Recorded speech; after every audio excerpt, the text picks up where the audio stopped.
señora ministra. Bienvenida a su actitud, que bueno, ha prometido dialogante. Gana más en distancias cortas, ¿eh? Algunos ya saben de qué va. Bueno, dicho esto, la credibilidad se gana, ¿no? Y la actitud también se demuestra con hechos.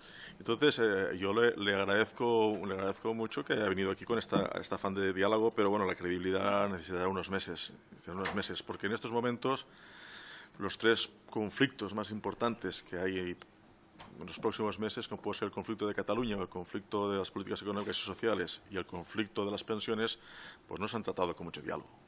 En el conflicto de Cataluña, pues bueno, ya lo ven, cientos de miles de personas, partidos, un parlamento, ayuntamientos, y se trata como si fuera un tema de delincuencia común o de delitos administrativos. Es decir, a lo mejor mañana yo no estoy tampoco en el Pacto de Toledo porque estoy también imputado, ¿no?, por mis ideas políticas. En otro caso, el tema de políticas económicas y políticas sociales y que van ligadas al tema de las pensiones. Yo recuerdo que habla de diálogo, pero me parece que hubo 2 huelgas generales y me parece que todo lo que se ha hecho hasta ahora, pues de diálogo ha habido poco. Por esto es muy bienvenida la nueva actitud de esta ministra y espero que sea de todo el Gobierno. De entrada, el sistema sí que está tocado. Usted ha dicho que ha utilizado la palabra que está complicado.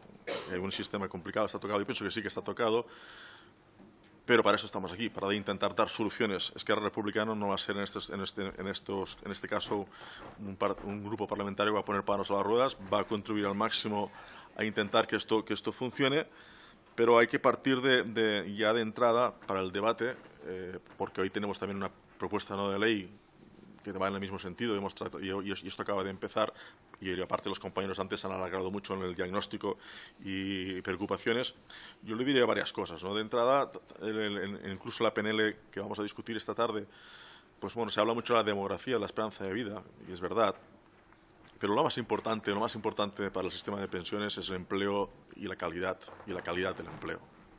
Si hay empleo y hay calidad del empleo, si hay trabajo y hay calidad en los salarios, en las condiciones laborales, incluso la demografía puede ser suplida por inmigración, como ha pasado en otras épocas. Por eso, entre otras razones, pues las previsiones catastróficas del año 94-95 no se cumplieron. Las cosas vino un ciclo expansivo y bueno, rápidamente pues, también hubo más cotizantes a la seguridad social. Pero lo que sí preocupa, y en esto sí que discrepamos y habrá que analizarlo con números y datos recientes, es que pensamos que principalmente no es la demografía ni la esperanza de vida, sino que es el tipo de empleo que tenemos, la gran cantidad de paro, que es un paro estructural, un paro que ya nos viene de antes de la crisis, en cierta manera, y que se ha acentuado con esta crisis. Que la crisis tampoco son producto de causas naturales, no es un terremoto o un volcán, sino que son fruto de unas políticas económicas y sociales. Y aquí es aquí donde vamos a discrepar, porque en estos momentos nosotros sí que pensamos que la reforma laboral ha hecho mucho daño y las políticas económicas han hecho mucho daño y que quizás este déficit que hay en la seguridad social, pues como decía el compañero Carlos Campuzano, pues tenemos la duda de si es coyuntural o es ya estructural. En todo caso, si no atacamos el tema del paro, el tema de la temporalidad, los bajos salarios, el tema de bonificaciones, que pensamos que no ha sido tampoco ningún acierto, la gente que hubiera contratado a una persona, pues posiblemente lo hubiera hecho sin. Yo he hablado con muchos empresarios, muchísima gente, y no creo que se hubiera contratado a alguien simplemente porque tenga una bonificación o no una bonificación. He hablado con empresarios que me decían, nosotros lo que hacemos es ir a la gestoría y decirme, mira qué tipo de contrato es más barato y que mejor me sale.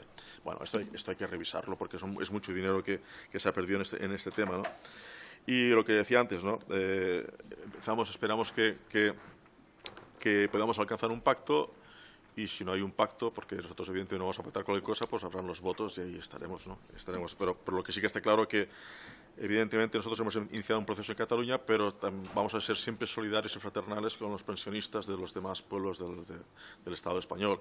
Y nos preocupa mucho porque son gente que ha trabajado toda su vida y merece un final de vida lo más digno posible. Así que nos va a tener a su lado siempre para construir, pero ya le digo, la confianza, la credibilidad y el diálogo se ganan con el tiempo. Y de momento, los 5 años que hemos vivido por parte del Partido Popular, pues el diálogo creo que es un dato objetivo, no ha sido su fuerte. Muchísimas gracias. Gracias, señor Salvador. Ahora, por el Grupo Parlamentario Vasco, tiene la palabra don Íñigo Barandiarán.